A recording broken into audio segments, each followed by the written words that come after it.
هاي انيحاسيو، ازيكم يا جماعه؟ اهلا بيكم في فيديو جديد على قناتي. النهارده هنتكلم عن روتين العنايه بالبشره بعد التمارين الرياضيه.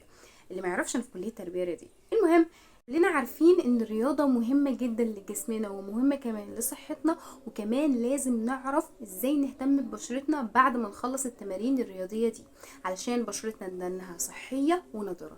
فهقول لكم على 6 خطوات بتعملوهم لبشرتكم عشان تبقى نضرة وصحية بعد التمارين مباشرة. فلو مهتمين بالفيديو يلا بينا. الخطوة الأولى التنظيف المباشر. أول حاجة لازم نعملها بعد ما نخلص التمارين الرياضية إن احنا ننظف بشرتنا فورا، علشان العرق بيسد المسام وبيسبب ظهور حب الشباب. مهم جدا إن احنا نغسل بشرتنا بغسول مناسب لنوع بشرتنا.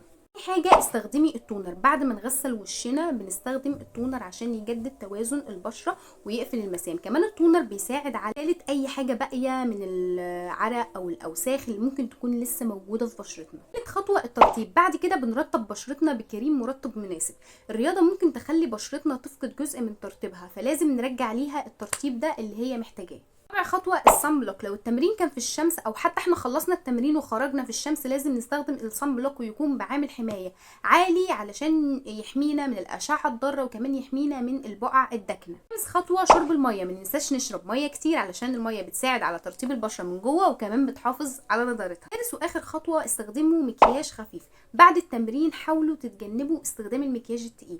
لو محتاجين تستخدموا مكياج استخدموا مكياج خفيف ومناسب لنوع بشرتكم، بالذات لو كانت بشرتكم حساسه. نصيحه كمان اضافيه فوق النصايح اللي احنا قلناها ليكم علشان احنا بنحبكم: استخدمي مناديل مبلله.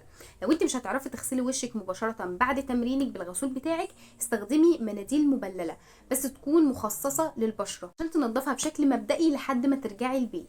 بس ده كان روتيني للعنايه بالبشره بعد تماريني الرياضيه. قولوا لي رايكم في الكومنتات. لو عندكم اي اسئله او نصايح شاركوها معايا. متنسوش تعملوا لايك وسبسكرايب للقناه عشان توصل لكم كل فيديوهاتنا الجديده. وشكرا ليكم وانيو.